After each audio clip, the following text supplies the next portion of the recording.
نہج البلاغہ خطبہ نمبر 15۔ حضرت عثمان کی جاگیریں جب مسلمانوں کو پلٹائیں تو آپ علیہ السلام نے فرمایا، بسم اللہ الرحمن الرحیم، خدا کی قسم مجھے کوئی ایسا مال بھی نظر آتا جو عورتوں کے مہر اور کنیزوں کی خریداری پر صرف کیا جا چکا ہوتا تو اسے بھی واپس پلٹا لیتا، کیونکہ عدل کے تقاضوں کو پورا کرنے کی صورت میں وسعت ہے، اور جسے عدل کی صورت میں تنگی محسوس ہو اسے ظلم کی صورت میں اور زیادہ تنگی محسوس ہوگی۔ خطبہ نمبر 16۔ بسم اللہ الرحمن الرحیم۔ میں اپنے قول کا ذمہ دار اور اس کی صحت کا ضامن ہوں۔ جس شخص کو اس کے دیدہ عبرت نے گزشتہ عقوبتیں واضح طور سے دکھا دی ہوں، اسے تقویٰ شبہات میں اندھا دھند کودنے سے روک دیتا ہے۔ تمہیں جاننا چاہیے تمہارے لیے وہی ابطلاءات پھر لوٹ آئے ہیں جو رسول اللہ کی بعثت کے وقت تھے۔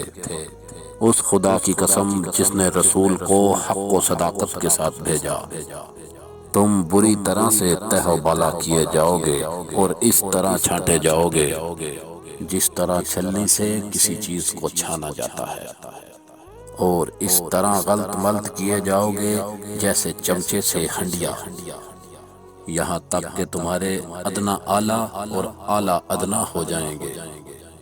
جو پیچھے تھے وہ آگے آ جائیں گے اور جو ہمیشہ آگے رہتے تھے وہ پیچھے چلے جائیں گے۔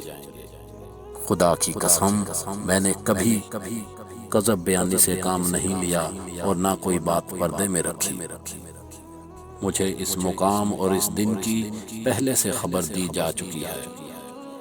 جان لو گناہ ان سرکش گھوڑوں کی طرح ہے جن پر ان کے سوار کو سوار کر دیا ہو اور ان کی باگیں بھی اتار دی ہو اور وہ انہیں لے جا کر دوزخ میں پھینک دیں، اور تقویٰ وہ رام کی ہوئی سواری ہے جس پر اس کے سواروں کو بٹھا دیا ہو اور باگیں ان کے ہاتھ میں ہوں اور وہ با اطمینان طریقے سے انہیں جنت میں جا کر اتاریں۔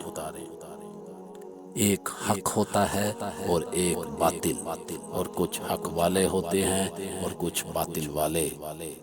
تو اگر باطل زیادہ ہو گیا تو ایسے پہلے بھی ہوتا رہا ہے، اور اگر حق کم ہو گیا ہے تو بعض اوقات ایسے بھی ہوتا ہے، اور بہت ممکن ہے کہ وہ اس کے بعد باطل پر چھا جائے، اگرچہ ایسا کم ہی ہوتا ہے کہ کوئی چیز پیچھے ہٹ کر آگے بڑھے۔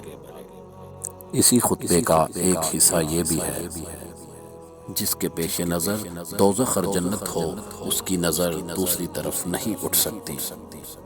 جو تیز رفتار دوڑنے والا ہے وہ نجات یافتہ ہے، اور جو طلبگار ہے مگر سست رفتار اسے بھی توقع ہو سکتی ہے، مگر جو ارادتاً کوتاہی کرنے والا ہے اسے تو دوزخ ہی میں جانا ہے۔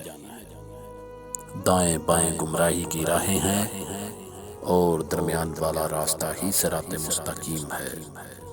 اسی راستے پر اللہ کی ہمیشہ رہنے والی کتاب اور نبوت کے آثار ہیں، اور اسی راہ سے شریعت کا نفاذ و اجرا ہوا، اور اسی کی طرف آخرکار بازگشت ہے۔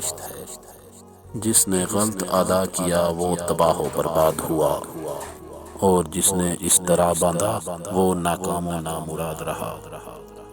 جو حق کے مقابلے میں کھڑا ہوتا ہے وہ تباہ ہو جاتا ہے، اور انسان کی اس سے بڑی جہالت کیا ہوگی کہ وہ اپنی قدر و منزلت نہ پہچانے۔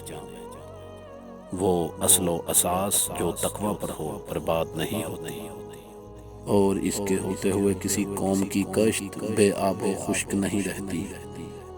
تم اپنے گھر کے خوشوں میں چھپ کر بیٹھ جاؤ، آپس کے جھگڑوں کی اصلاح کرو، توبہ تمہارے عقب میں ہے۔